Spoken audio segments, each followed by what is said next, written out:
विकेश प्रजापति हमारे यहाँ एक बंदी था जो दहेज प्रथा के मुकदमे में सजा हो गई थी उसको 10 साल की। वो सजा काट रहा था। मेरे इस कारागार पर ज्वाइन करने के उपरांत मैंने देखा कि ऑफिस के लगभग सभी टाइपिंग के काम, कंप्यूटर संबंधित काम वही करता था। कार्यशैली भी उसकी अच्छी थी और व्यवहार भी उसका अच्छा था। बंदी होते हुए भी वो ऑफिस में बैठ के काम करता था।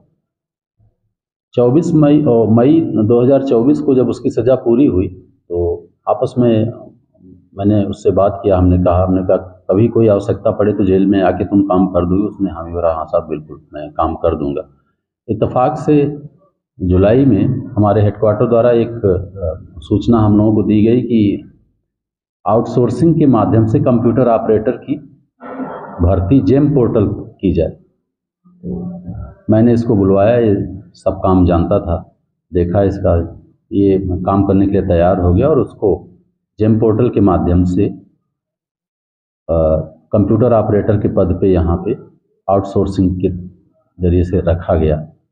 यह बंदी बहुत ही विनम्र है, काम करने में दक्ष है और सबसे बड़ी बात ये है कि हमारी वर्तमान सरकार, हमारे कारागार मुख्यालय के अधिकारी, सभी हमारे माननीय मंत्री जी, सबकी एक मन में एक बात रहती है कि बंदी जो यहाँ से छूटे उनका किसी न किसी तरीके से पुनर्वास हो सके। तो बंदी के पुनर्वास का ये सबसे ज्वलंत उदाहरण है।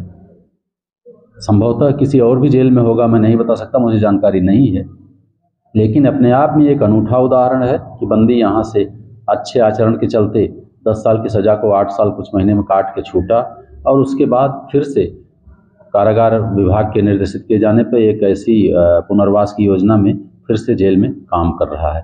तो ये बहुत ही काबिल तारीफ है हम सब के लिए, हमारे समाज के लिए, हमारे सरकार के लिए, हमारे अधिकारियों के लिए। कहाँ के रहने वाले हैं? ये यहीं मऊ शहर का ही रहने वाला है।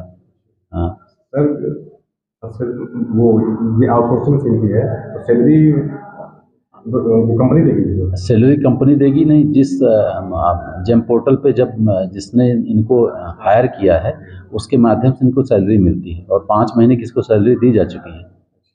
ये कितने महीने से काम कर रहे हैं? 5 महीने से, ये 5वां महीना इसका चल रहा है।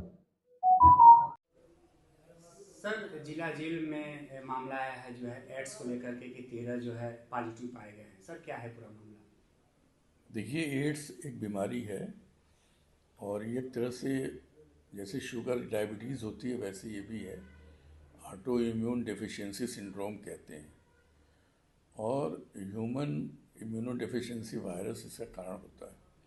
इसमें शरीर में जो प्रतिरोधक क्षमता होती है वो धीरे धीरे धीरे कम होती है और इसका पहला लक्षण आता है कि आदमी को क्रॉनिक डायरिया हो जाता है और उसके बाद उसका वजन क्रमशः घटेगा और टीबी का रोगी हो जाएगा या अन्य किसी बीमारी से ग्रसित होगा और अन्य किसी बीमारी से ही उसकी मृत्यु होती है।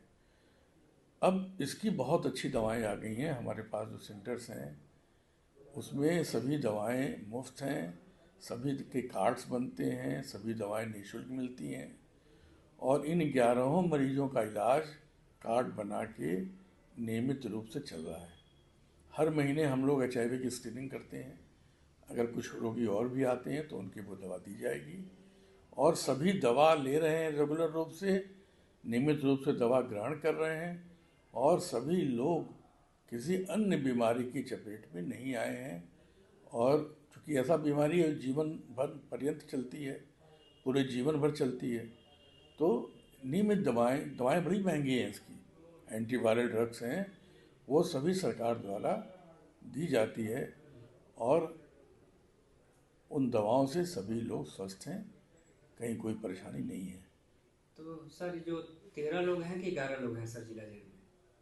अभी तो 11 लोग थे, आप 13 बता रहे हैं तो मैं पता करूँगा। कहाँ कहाँ के रहने वाले हैं सर कुछ?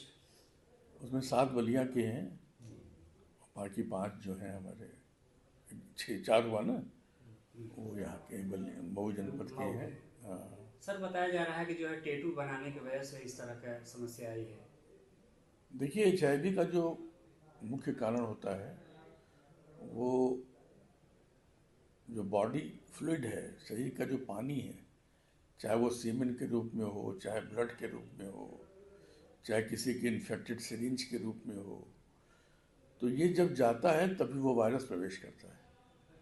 और जब प्रवेश करता है तो हमारी बॉडी शरीर उससे लड़ती है, और अगर शरीर कमज़ोर पड़ती है तो ये बीमारी पैदा हो जाती है।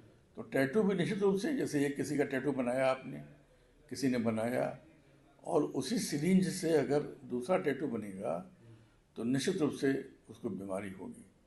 तो संक्रमित ब्लड चढ़ाने से भी होती है, संक्रमित नीडल से होती है, असुरक्षित यौन संबंध से होती है, और किसी भी तरह के व्यक्ति को अगर किसी तरह का उनका बॉडी फ्लूइड दूसरे के कांटेक्ट में आएगा तो बीमारी पैदा करता है।